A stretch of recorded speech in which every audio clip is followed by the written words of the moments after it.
Hi, I'm Marianne Connolly, Executive Editor of Austin Woman Magazine, and we are here with Rebecca Powers, founder and CEO of Impact Austin. Thank you so much for doing the cover shoot today and for talking to us now.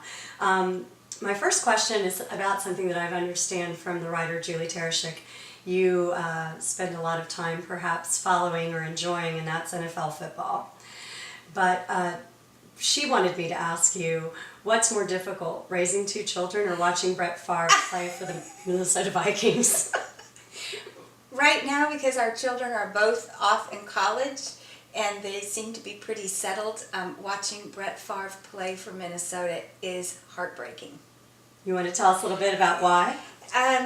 Because we have been Green Bay Packers fans since before he joined the Packers, but we followed his career. We were living here in Austin when they won the Super Bowl, and we couldn't go watch the Super Bowl with anyone else because nobody in Austin cares about Green Bay. So we had a big party here. We wore our cheesehead hats.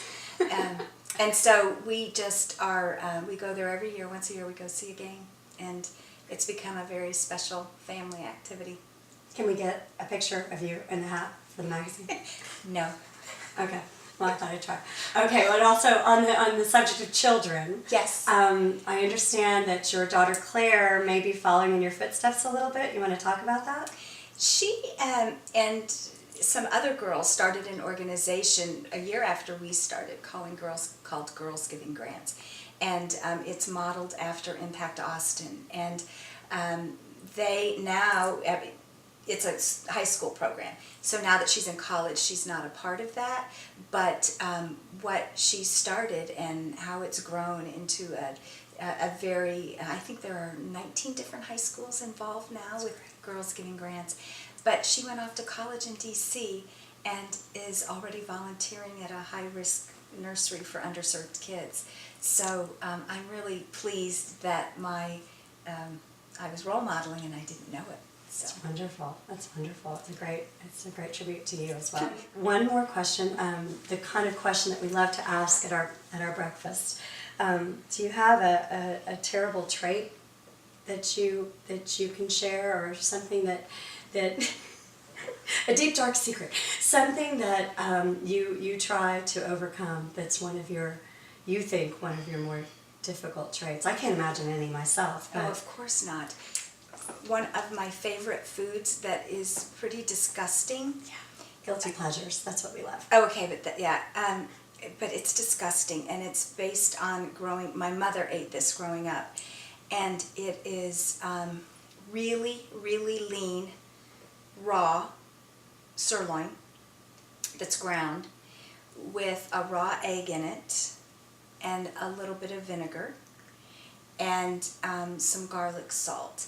And I will stand at the kitchen counter and kind of mash all of that together. And it's like steak tartare.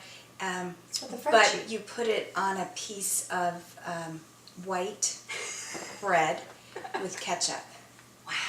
So it just grosses my family out. So I have to eat that when no one's around. And it's almost like taking cookies from the cookie jar when I hear my husband come in the garage. He's driving home, like, oh, I can't let him see me do this. So I crave it.